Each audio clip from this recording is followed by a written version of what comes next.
기도하옵나이다. 아멘. 착석하십니다.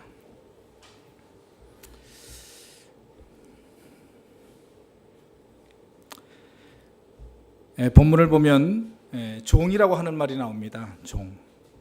자고로 종이라고 하면 동서고금을 막론하고 주인의 수하에 있기 때문에 주인의 명령에 의해서만 움직이는 존재가 바로 종입니다.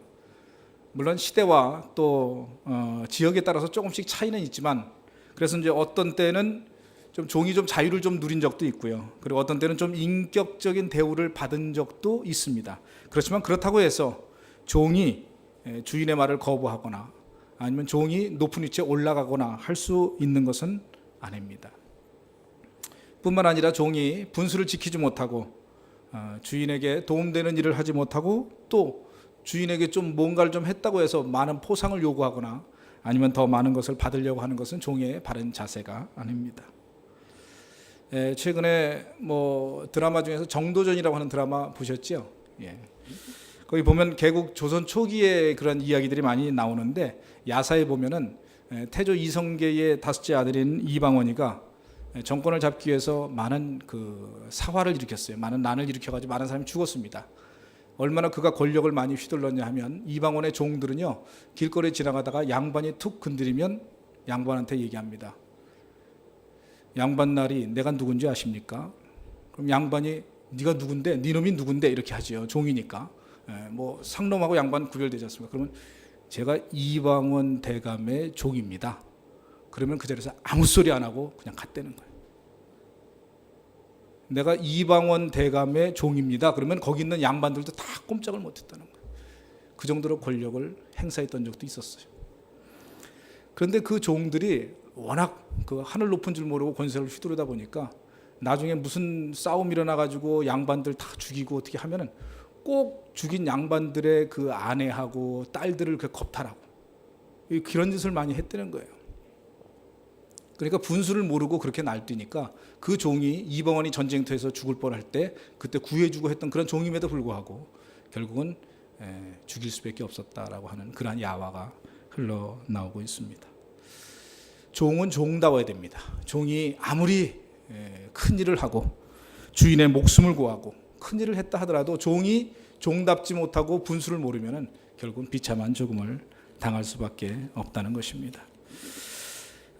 우리가 본문에 있는 말씀을 제가 읽으면서 오늘 사실은 교사 헌신 예배뿐 아니라 오늘 구역장들이라든지 모든 분들에게 다 이렇게 적용되는 말씀을 제가 준비를 좀 했습니다. 그래서 이 말씀은 어떻게 보면 종에 대해서, 다시 말하면 주의 종뿐 아니라 모든 성도들 또 하나님의 일에 사역하기로 헌신한 모든 이들에게 또 적용이 되는 생명의 말씀이라고 저는 생각을 합니다.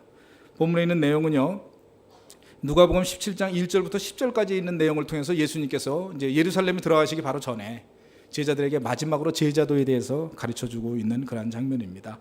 그래서 본문을 보면은 사실은 우리가 5절부터 읽었지만 1절부터 쭉 읽어야 돼요. 그래서 1절부터 10절까지 있는 내용을 구별을 해보면 1절부터 2절까지는 형제를 실족하게 하는 것에 대해서 얘기하고, 3절 4절은 용서에 대해서 가르치고 있고요. 그 다음에 5절 6절은 우리가 읽었는데 믿음에 대해서, 그죠? 그 다음에 7절부터 10절까지가 바로 종의 자세에 대해서 가르쳐 주고 있습니다. 여기서 말하고 있는 종은 사회적으로 보면 그냥 종이에요. 그냥 종. 그럼 다시 말하면 노예입니다. 노예. 근데 사실은 이것이 오늘날에 보면 하나님을 믿는 하나님의 백성에게는 하나님을 주인으로 모시는 우리가 바로 종의 역할을 해야만 된다는 거죠. 그래서 우리는 종이라고 하는 말이 영 듣기 싫으시면 그냥 좋은 표현으로 해가지고 사역자, 이렇게 일하는 사역자 또는 청지기 좋습니다. 그러니까 제가 본문을 얘기하면서 종이다, 노예다 얘기할 때는 사역자다, 청지기다, 바로 우리다 이런 마음을 가지고 말씀을 들으시면 좋을 것 같습니다. 그래서 오늘 메시지의 주안점은 뭐냐면, 사역자는 어떻게 사역을 해야 되느냐, 하나님의 일을 할 때 우리가 어떤 자세로서 사역을 해야 되느냐 하는 것을 배워보도록 하겠습니다. 첫 번째, 본문을 통해서 알 수 있는 사역자의 첫 번째 자세는 뭐냐면요, 사역자는 능력으로 일하는 것이 아니다라고 하는 것입니다. 사역자는 뭘 가지고 일하는 게 아니라고요? 능력으로 일하는 게 아니라는 거예요. 여기 보면은요, 5절과 6절에 있는 내용을 우리가 좀 읽어봐야 됩니다. 5절 6절 다시 한번 읽어볼까요? 사도들이 주께 여짜오되 우리에게 믿음을 더하소서 하니. 자, 사도들이 우리에게 믿음을 더하소서 하고 예수님에게 요청을 했습니다. 저희들한테 믿음을 좀 더해 주세요 라고 얘기를 했어요. 그러니까 예수님께서 뭐라고 하셨는지 6절 한번 다 같이 읽어보실까요? 준비 시작.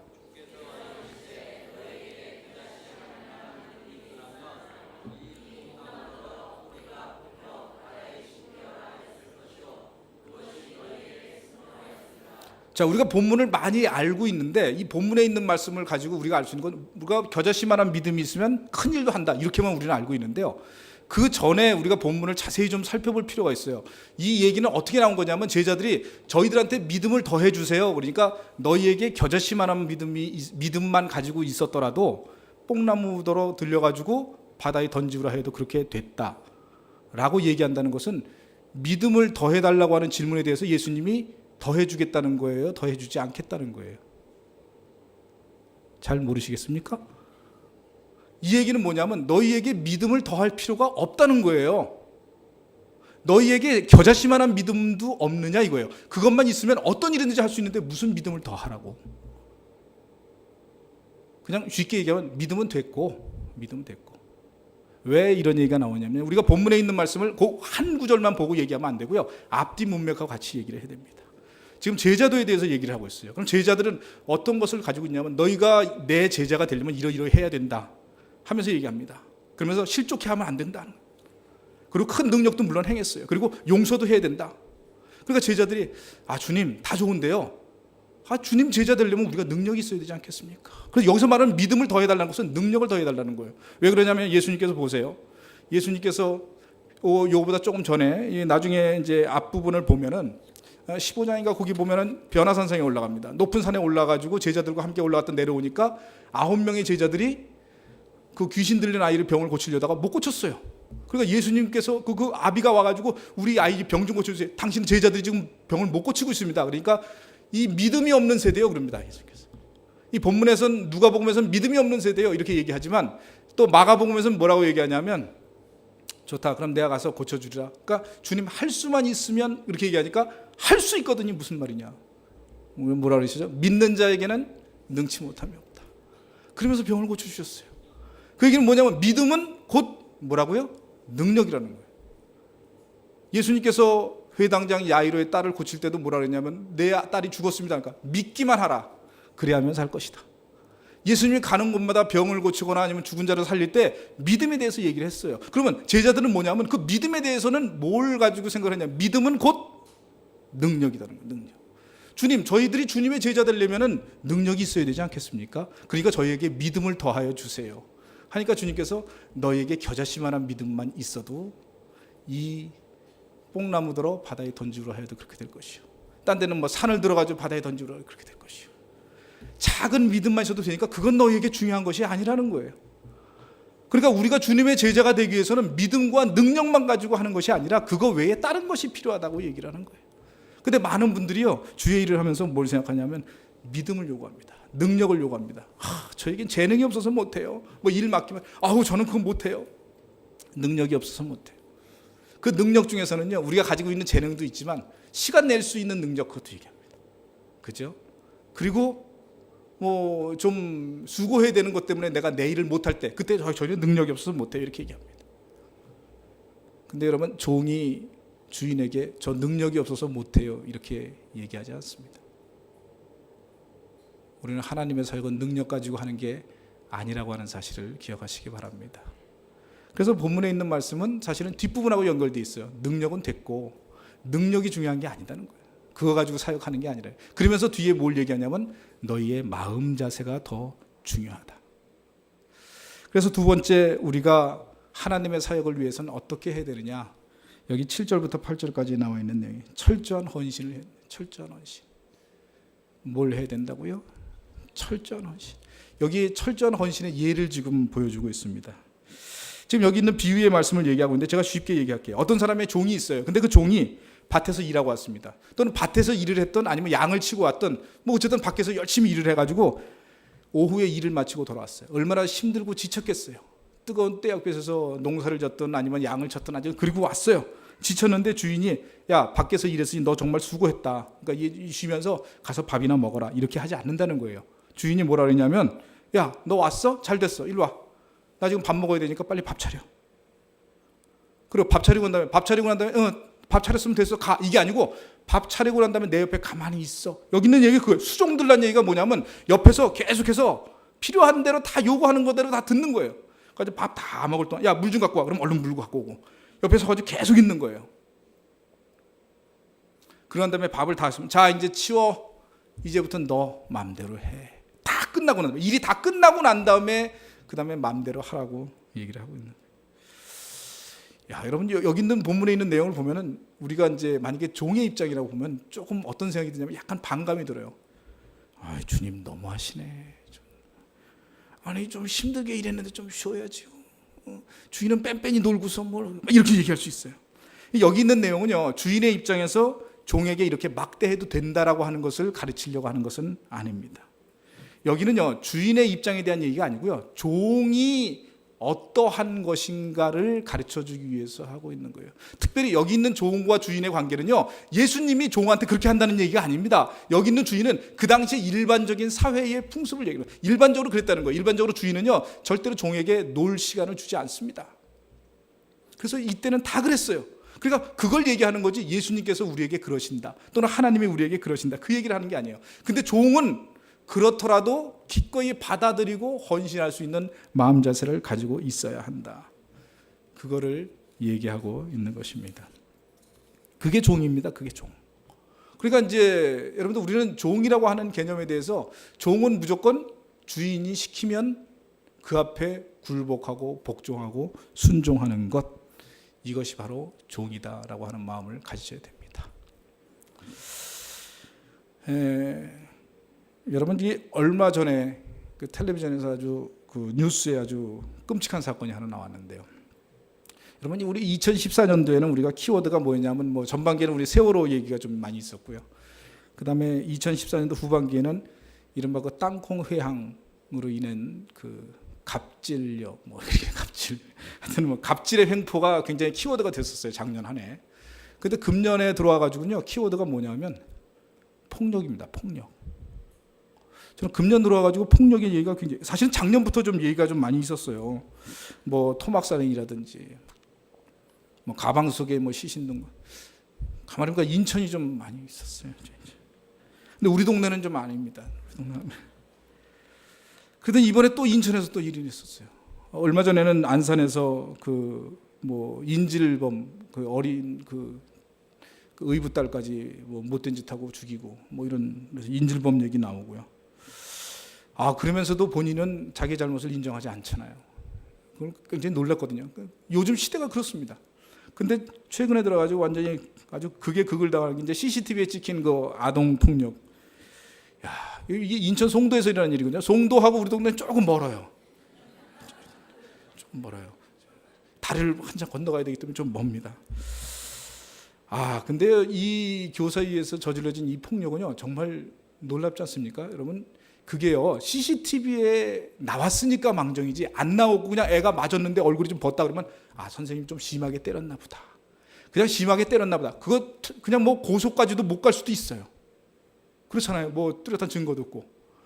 근데 CCTV에 딱 반영된 걸 보니까요, 이건 복싱 선수가 이렇게 한 거예요. 애가요, 공중에 푹 떠가지고 이렇게 탁. 그거 보는 순간 그냥 근데 여러분, 저는 그게 놀란 게 아니고요. 진짜 그게 놀란 게 아니고요. 그리고 난 다음에 그 아이를 보고 전 놀랐어요. 그 아이가 퍽 하고 떨어졌는데 그 충격이 얼마나 크겠습니까? 여러분들 혹시 학교 다니실 때 귓방망이 한번 맞아보셨어요? 저 귓방망이 한번 오면 귀가 멍 해가지고요, 한동안 아무것도 안 들립니다. 근데 그 4살짜리 어린아이한테 그렇게 했어요. 그럼 그 아이는 계속해서 귀가 멍할 거예요. 근데 그 아이가 탁 부러져, 처음에는 충격을 받아가지고 거의 정신을 못 차렸던 것 같아. 근데 애가 일어나더니만, 일어나서 제일 먼저 한 게 뭐냐, 벌떡 일어나가지고 자기 자리로 가는 거예요. 그리고 선생이 이렇게 휙 던진 식판, 맨 처음에 그 애가 뭐 때문에 맞았나요? 그거 안 먹겠다고 해가지고 억지로 먹이니까 그걸 뱉어가지고 맞은 거거든요. 근데 거기에 가가지고 쭈그리고 앉더니 그걸 먹는 거야. 저는 그걸 보고서요, 처음에는 그냥 그냥 그거 한동안 보고 가만히 있었고요. 그 다음에는 눈물이 나오고요.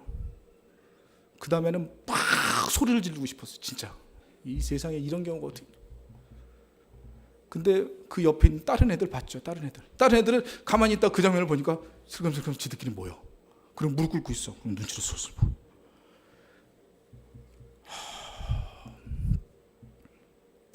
여러분, 저는요, 왜 그게 중요하냐면 이렇게 맞은 아이는요, 어떻게 되냐면 나중엔 폭력의 노예가 됩니다.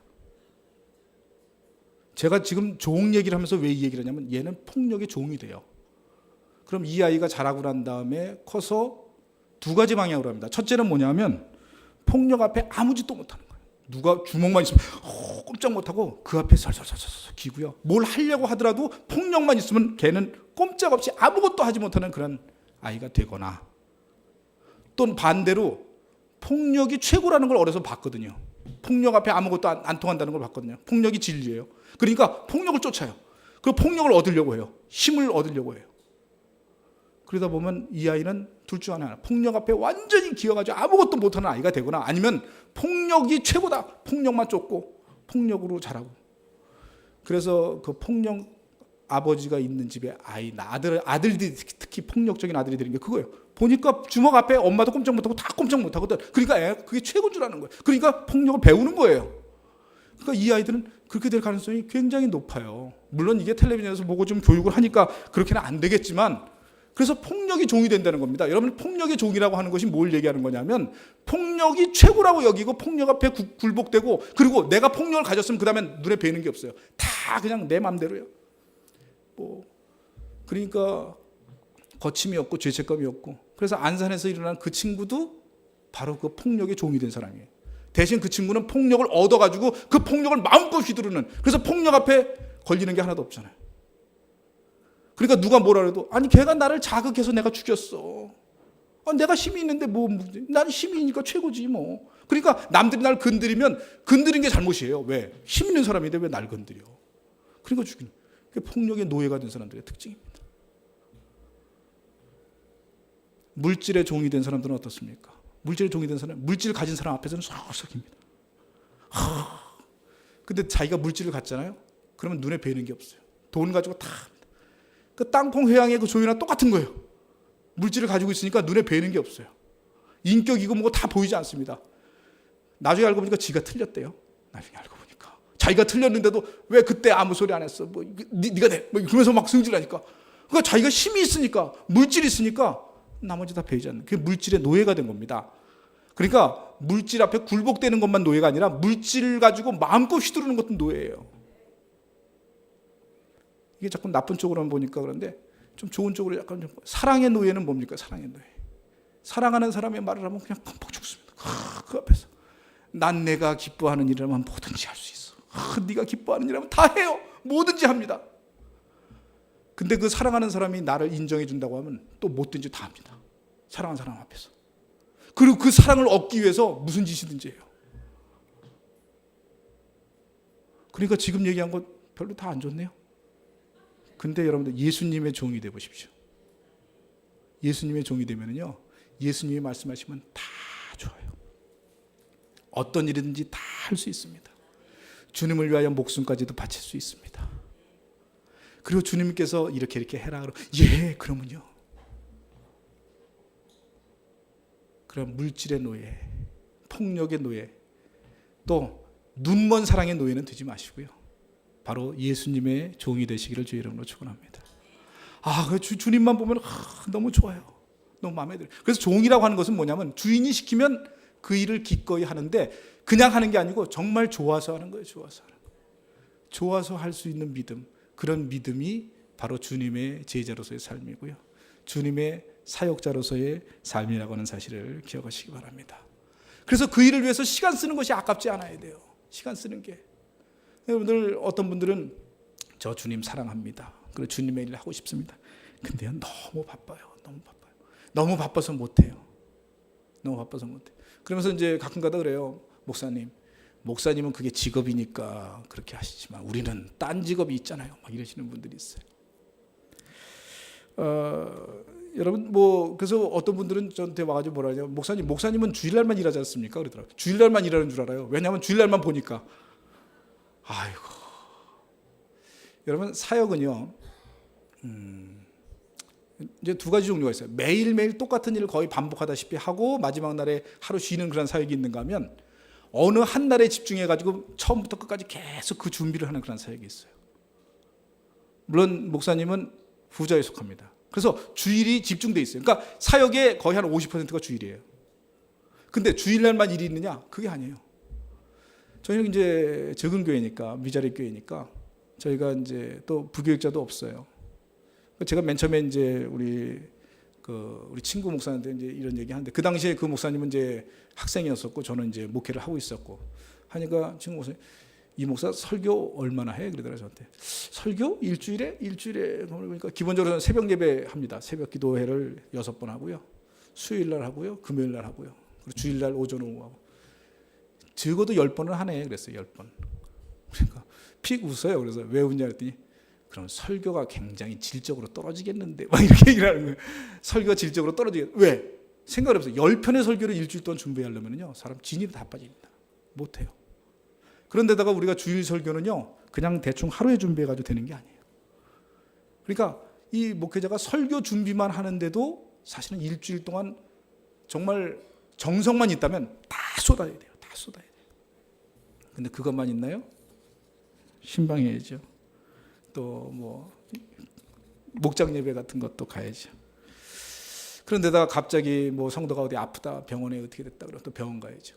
그다음 누가 또 돌아가셨다 그러면 또 거기 가야죠. 그러면 오늘 성도가 돌아가셨으니까 아유 근데 오늘 힘드니까 내일 새벽 예배는 쉬어야지 이렇게 합니까? 아니잖아요. 새벽 기도에 또 해야 돼. 그런데 여러 가지 행사 있으면 또 가고요. 어떻게 보면은요 딴 직업은요 일정한 시간이 끝나면 퇴근 시간이 있어요. 주의종 퇴근 시간 없어요. 아무튼 야밤이라도 전화하면 새벽이라도 전화하면 가야 돼요. 제가 예전에 얼마 전에 알코올 중독자가 하나 있었는데 얼마나 피곤한지 몰라요. 갑자기 막 전화가 와요. 주인집에서 전화가 와요. 이 사람이 술 먹고 와가지고 집에서 막 그러면 가야 돼요. 주인집 때문에 가지고 가서 또 그걸 또 해줘야 돼요. 그러니까 이게 뭐 시간이라고 하는 그런 개념들이 없어요. 그러니까 여러분 제 얘기는 뭐냐면 주의 좀 목사님이니까 뭐 그렇게 수고하는 거 당연하지 이렇게 얘기할 수도 있어요. 저는 개인적으로 그렇게 생각을 합니다. 근데 목사님은 주일날만 일하는 사람이다 이런 생각은 하시면 안 된다는 얘기를 하는 거예요. 그래서 목사님 얼마나 힘든지 아세요? 그래서 너무 힘들어가지고 목사님들이 막 돌아가시는 목사님들의 대부분이요 다 스트레스하고 그다음에 운동 부족하고 뭐 이런 것 때문에 막 돌아가시는 경우들이 많아요. 정말. 근데 여러분 물론 저도 여러분들이 힘든 거 압니다. 일반 평신도들은 더 힘들어요. 왜냐하면 일주일 동안 일 다 하잖아요. 일 다 하고요. 아침 일찍 출근하죠. 어떤 때는 아침 새벽 6시도 안 돼가지고 출근하더라고. 왜냐하면 안 막히는 시간에 출근해야 되니까. 우리 인천에서는 서울로 출근할 때 또 더 많이 그러잖아요. 그럼 서울로 출근할 때 생각을 해보세요. 아침 조금만 늦으면요 차가 다 막혀요. 그러니까 전철로 가든 아니면 자가용으로 가든 무조건 아침 일찍 가요. 저희 때 퇴근 시간에 막히는데 와야 돼요. 저도 예전에 직장 생활했었어요. 삼성도에서 인천까지 오는데 삼성도에서 그 한남대교까지 오는데 1시간 걸리더라고. 거기서. 삼성도에서 한남대교까지 오는데 근데 어떤 날 출장이 있어가지고 천안까지 가는데 천안까지가 1시간 걸리더라고. 이야 세상에. 그러니까 집에 오면 무조건 2시간 3시간 그냥 그렇게 하니까 얼마나 피곤한지 몰라요. 여러분들 그러려고 저는 압니다. 피곤하시죠. 그런데도 주말 되면 또 사역을 해야 되잖아요. 주일날. 더군다나 교사 선생님들은 또 아침 일찍 나오셔가지고 해야 되죠. 그게 주일날만 또 하는 분들이면 괜찮은데 또 주중에 또 오시는 분들도 있어요. 전도하랴 또 뭐 신방하랴 뭐 해가지고 주중에 오셔가지고 하시는 분들이 있어요. 그런데 중요한 건 그렇게 헌신을 하는 것이 고생이라고 생각하면 고생이지만 그러나 정말 내가 주님을 위해서 주님의 종이라고 생각하고 주님을 사랑하는 주님의 일이라고 생각한다면 여러분들은 기꺼이 그것을 하실 수 있는 줄 믿으시기 바랍니다. 예전에 그때가 텔레비전에 보면 신화창조의 비밀 뭐 어쩌고 해가지고 각 기업체들의 그 뭐 해외에서 이렇게 뭐 일하고 있는 그런 것들 보여준 적이 있어요. 제가 얼마 전에 예전에 한번 봤는데 그 러시아에서 그 일하고 있는 LG 삼성 그룹에 있는 그 파견 직원들 일하는 걸 봤어요. 전 깜짝 놀랐습니다. 그 추운 데서 그들이 그 거래처 하나를 뚫기 위해서 그 추운데 운전을 해가지고 뭐 하루 이틀 그냥 졸면서 이렇게 가가지고 상담하고 오고 막 이러면서 일을 하는 거예요. 그 사람들이 거기서 뭘 보고요? 회사 먹여 살리기 위해서, 자기는 회사 먹여 살리고 거기서 나오는 몇 푼 받아내기 위해서 그 일을 하는 거예요. 물론 그것이 가족의 생계하고도 관련이 있지만, 여러분들 그런 사람들이 그렇게 일을 한다고 할 때 저는 어떤 생각이 드냐, 야, 그러면 우리는 하나님의 일인데 어떻게 해야 되겠느냐, 더 열정적으로 일을 해야 되지 않는가. 하나님이 우리를 위하여 목숨을 버리셨고요, 주님께서 당신의 아들을 내어주셨고요, 그분이 우리를 구원시켜 주셨는데 우리는 그분을 위해서 그거보다 더한 일도 할 수 있는 것이 정상이 아니겠느냐는 거예요. 여러분, 그런 마음이 바로 철저한 헌신의 마음인 줄 믿으시기 바랍니다. 여러분, 인천의 그 주한장로교회 아시죠? 주한장로교회가 지금 한 10만 명 정도 되는 교회로 성장했어요, 거기가. 근데 제가 주한장로교회를 제가 왜 잘 아냐면, 제가 그 동네 살고 있었기 때문에 어렸을 때 주한장로교회를 잠깐 갔었어요. 주한장로교회 그때 100명 나왔어요. 100명. 1970년대 말에 그때 100명 나오던 교회였어요. 근데 나경일 목사님이 딱 오시고 난 다음에 왔을 때가 150명인가 200명인가 그거밖에 안 된 교회였는데, 그 교회가 갑자기 성장해가지고요, 지금 한 10만 명 돼요. 왜 그렇게 성장했는지 아세요? 나경일 목사님의 철학이 뭐냐면, 세상 사람들이 세상 일을 위해서 열심히 일하는 것 부끄럽지도 않냐는 거예요. 하나님의 사람은 하나님의 일을 위해서 그들보다 더 열심히 일해야 되는 것이 정상이 아니겠느냐는 거예요. 그 설교를 하고서 뭐라 하냐면, 성도들한테 여러분 전도합시다. 전도합시다. 여러분들 세상에서 열심히 일하잖아요. 세상 사람들이 자기 회사 먹여 살리기 위해서 일주일을 다 보내는데, 하나님의 일을 위해서 우리가 하는 게 뭐 있습니까? 그들은 여러분들의 생계를 책임져 주지만 언제라도 여러분들 자를 수 있고요, 여러분들에 대한 가족 애도 없고 사실은 그렇잖아요. 근데도 불구하고 우리가 그들을 위해서 그렇게 일하는데, 하나님이 우리의 생명을 권해주시고 영원한 천국을 약속하신 그분께 우리가 어떻게 일을 해야 되겠느냐는 거예요. 그 얘기를 듣더니 성도들이 어떻게 했는지 아십니까? 그날부터 주한장로교회하고 주한역하고 거리가 걸어서 한 2, 3분 거리, 뭐 좀 빠른 사람 2, 3분, 그 길면 5분 거리예요. 사람들이 퇴근하면 다 교회로 왔어요. 그 교회에서 전도지 들고 다 주한역으로 갑니다. 그리고 주한역으로 가지고 퇴근 시간에 와가지고 다 전도해요, 전도지. 그래서 제가 그때 이제 학교 다닐 때인데, 학교 다닐 때 서울에서 이렇게 딱 오면은요, 전도지들이 주한역에 쫙 깔려 있어요, 바닥에. 그걸 밟고 지나다녔어요, 밟고. 거기는 모든 성도들이 다 무조건 퇴근하면 전부 다 주한역에 와가지고 다 전도주로. 그러면서 그들이 하는 얘기가 뭐냐면, 나에게 본업은 직장이 아니고 하나님의 일이라는 거예요. 여러분 그렇게 믿으십니까? 물론 직장도 하나님의 일이에요. 그런데 직장이 하나님의 일이 아니고요, 하나님의 일을 위해서 우리가 직장을 다니는 거예요. 그렇다면 교회에서 지금 당장 필요한 것이 무엇이다라고 한다면 다른 거 다 벗어던지고 주님의 일을 위해서 나오는 것이 정상이라는 사실을 기억하시기 바랍니다. 그리고 거기는 성도들은 다 헌신했어요. 그러니까 나와가지고 다 일합니다. 이건 뭐 교사만이 아니고요, 구역장만이 아니고요, 모든 성도들이 다 그렇게 하니까 교회가 금방 부흥했어요, 금방. 그래서 거기서 전도왕이 나오잖아요. 전도왕, 뭐 안광자, 뭐 이런 전도왕들이, 거긴 한번 전도왕 나오면 무조건 1000명 이상씩 전도하는 거예요. 1년 계산 딱 했는데 1000명이 넘는 사람들이 몇 명이 나왔어요. 그들은요, 그 전도를 하기 위해서요, 자기 있는 집안에 있는 돈들 다 풀었습니다. 하나님의 일을 위해서라는데, 하나님의 일을 위해서. 여러분, 하나님의 일을 위해서 철저하게 헌신하실 수 있는 믿음 가지시기 바랍니다. 주님, 저에게 능력을 더하여 주옵소서, 믿음을 더하여 주옵소서. 믿음은 그만하면 됐고 헌신이 먼저다. 너가 나에 대한 어떤 마음을 가지고 있냐, 그 마음의 태도를 먼저 나에게 보여라.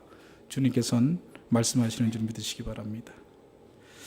그 다음에 세 번째는 뭐냐면, 모든 공로를 하나님께 돌리는 마음입니다. 뭐 이걸 다른 말로 하면 그냥 겸손 이렇게 표현했는데, 겸손 한마디만 가지고 얘기할 수 있는 건 아니에요. 내가 수고는 했지만 이 모든 것은 누구에게 영광이 된다고요? 하나님께. 여기 9절 10절 한번 보실까요? 명한 대로 하였다고, 다 같이 한번 읽어보십니다. 명한 대로 하였다고. 준비 시작.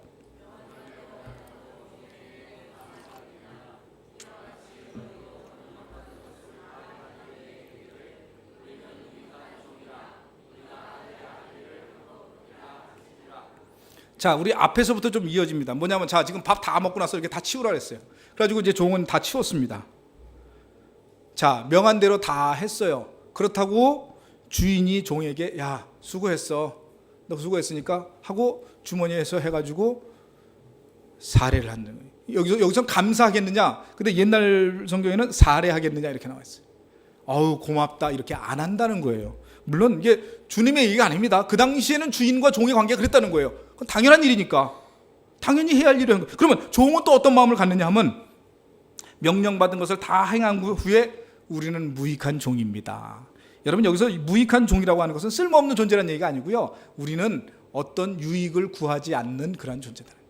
겸손의 표현입니다. 저는 무익한 종입니다. 그냥 단지 우리가 해야 할 일을 하였을 뿐입니다. 그래서 우리에게 요구하시는 건 뭐냐? 보상을 바라지 않는 태도, 그리고 이 모든 공로를 누구에게? 하나님께 돌리는 그런 태도를 가지라고 요청하고 있습니다. 여러분 우리가 사역을 하면서요 빠지기 쉬운 유혹이 뭐냐면 그 사역의 대가를 바로 눈앞에서 받고자 하는 거예요. 바로 눈앞에서. 뭐 후회가 아니고요. 바로 눈앞에서. 바로 눈앞에서라고 얘기하는 것은 때로는 칭찬이 될 수도 있고요. 때로는 어떤 직분이 될 수도 있고요. 때로는 높은 자리가 될 수도 있고요. 때로는 밑에서 하고 섬겨주는 것일 수도 있어요. 물론 우리가 사역을 하면서 칭찬해주면 힘이 납니다. 그래서 담임 목사님이 격려라도 해주면 더 힘이 나요. 그렇죠.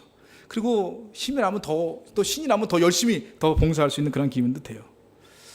근데 그렇다고 하더라도 우리가 그것을 어떤 요구 조건이나 어떤 보상을 바라고 일하는 것은 종의 태도가 아니라고 주님께서는 말씀하고 계신 거예요. 종은 그러면 안 된다는 거예요. 여러분 이 말 속에 우리가 조금 있다가 제가 얘기하겠지만 그렇다고 주님이 칭찬 안 한다는 얘기가 아니에요. 근데 우리는 그것을 바라면 안 된다는 거예요. 그럴 수 있습니까? 정말 그럴 수 있습니까? 제가 한번 지금 질문을 합니다. 정말 그래야 돼요. 정말 그래야 돼요. 근데 어떤 분들은 아주 노골적으로 얘기해요. 아니 내가 돈 벌려고 하는 것도 아니고 내 돈 써가지고 일하는데 그럼 칭찬해줘야 되는 거 아니야? 막 이런 거 와서 아니 내가 내 시간 내가지고 일하면 아니 이거 봉사인데 아니 왜 칭찬 안 해주는 거야? 막 이런. 어떤 분은 내가 이 정도 일했으면 집사직분 받아야 되는 거 아니야? 막 이래요. 그래서 마치 그 공로를 어떤 직분하고 바꾸려고 하는 그런 마음.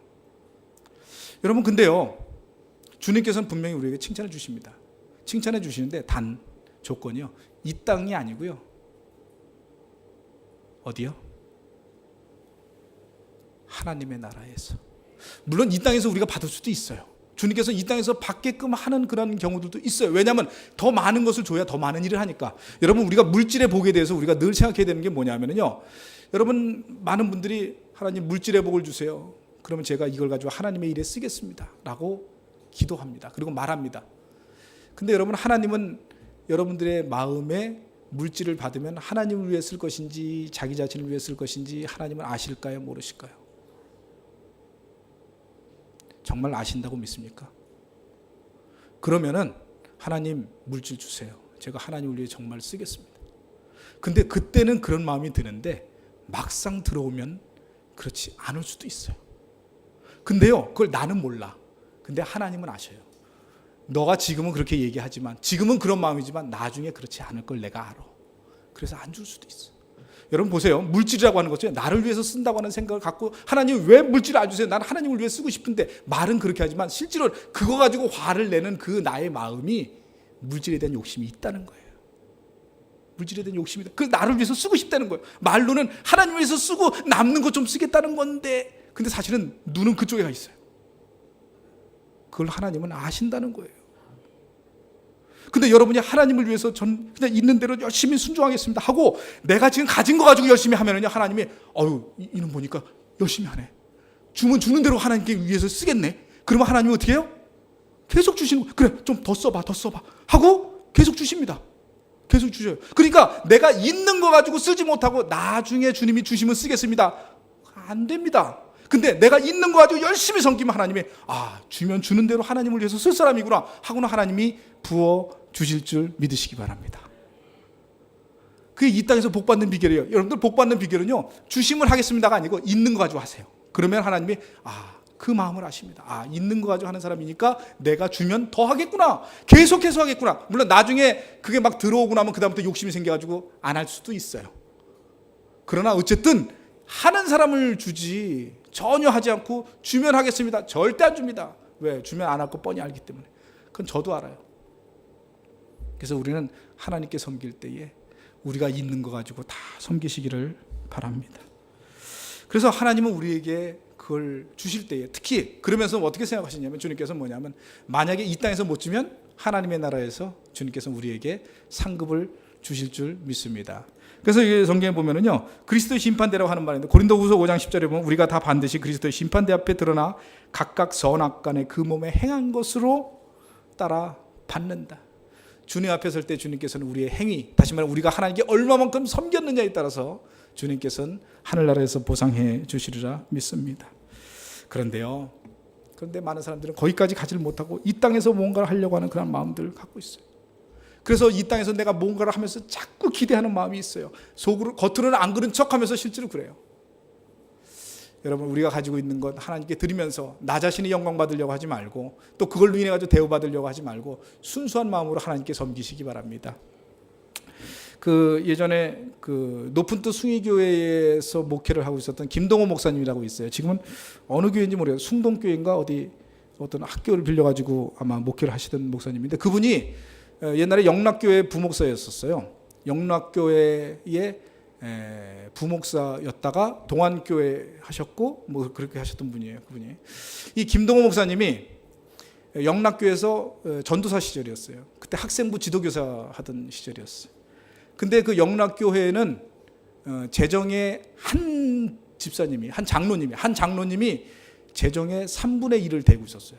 그 교회 재정의 3분의 1을 한 장로님이 대고 있을 정도로 굉장히 물질적으로 많이 헌신하시는 장로님이 있었어요. 그분이 재정집사예요.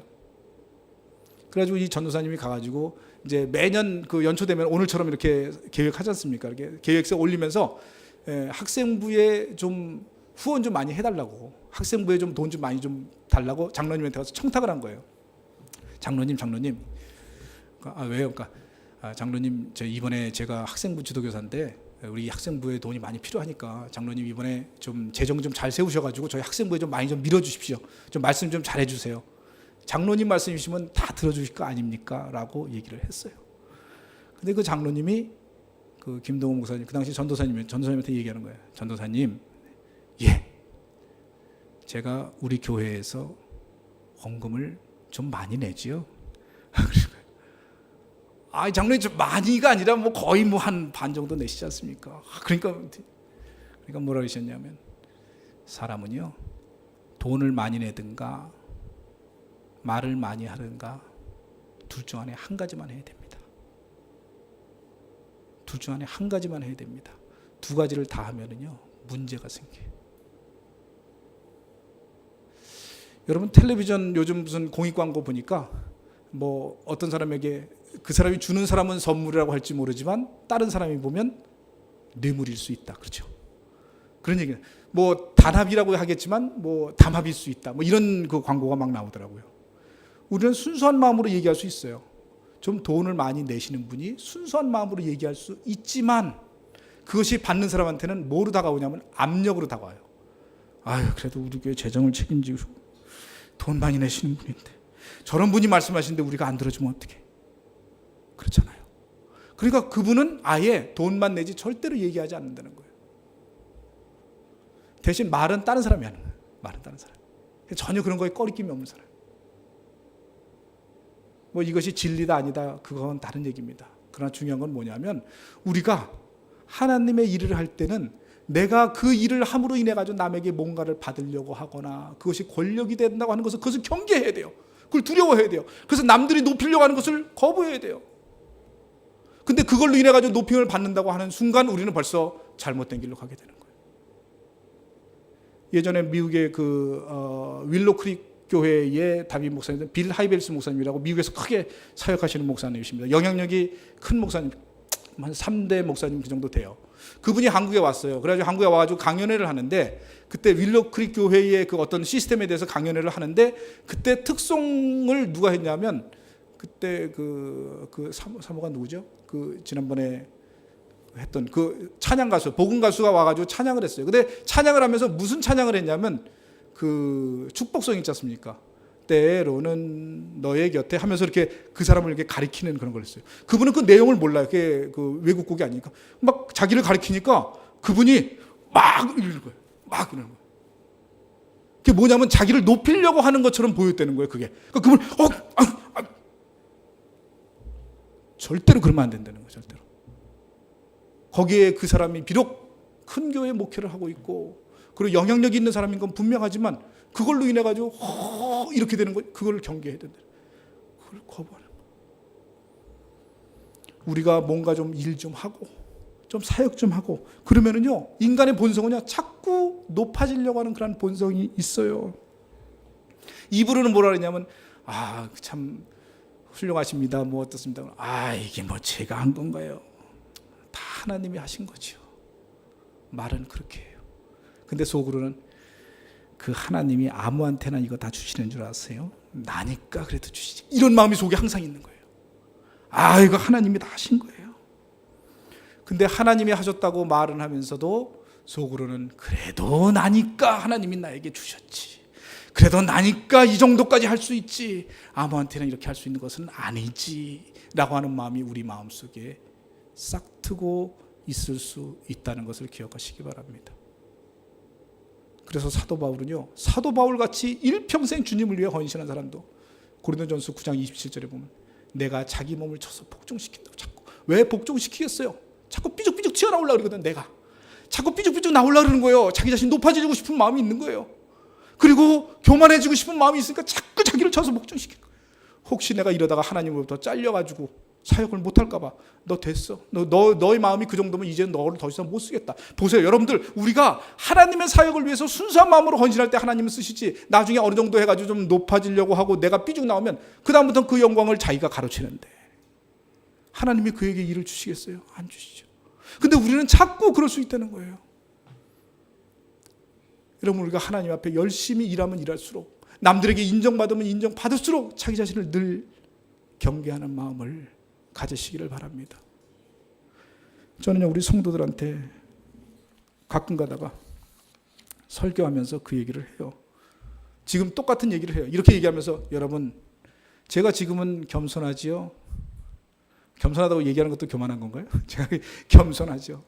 여러분, 제가 순수한 마음으로 주님을 위해서 섬기려고 합니다. 근데 여러분들, 혹시 제가 교회가 어느 정도 성장하고 부흥하고 그렇게 될 때 겉으로는 다 하나님이 하셨습니다 하면서 속으로 그래도 나니까 하나님이 해주셨지 라고 하는 마음이 드는 것 같은 모습이 얼굴에 비춰지거든.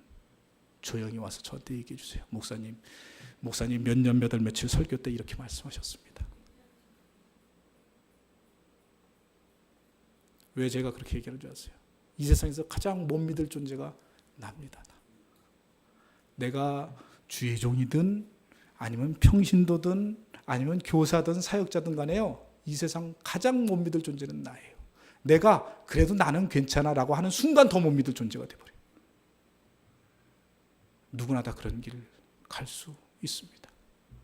처음에 뜨겁게 사역하지 않는 사람 하나도 없어요. 구원받고 난 다음에 다 뜨거워요. 다 열심히 전도하고요. 그때는 순수하게 주님 이 모든 영광을 다 하나님께 돌립니다. 다 하나님께 돌립니다. 그때는 순수해요. 근데 여러분들 보세요. 우리가 봐도요, 그 사람이 정말 순수한 거 보입니까? 안 보입니까? 보여요. 근데 나중에 교만해져가지고 이거 다 하나님이 하신 거지요 할 때에 그 이면에 감춰진 교만이 보이나요? 안 보이나요? 보입니다. 보여요. 그걸 모르고 있는 사람은 교만해진 나밖에 몰라요. 여기 있는 사람은 다 알고 있는데 교만해진 자기 자신은 몰라요.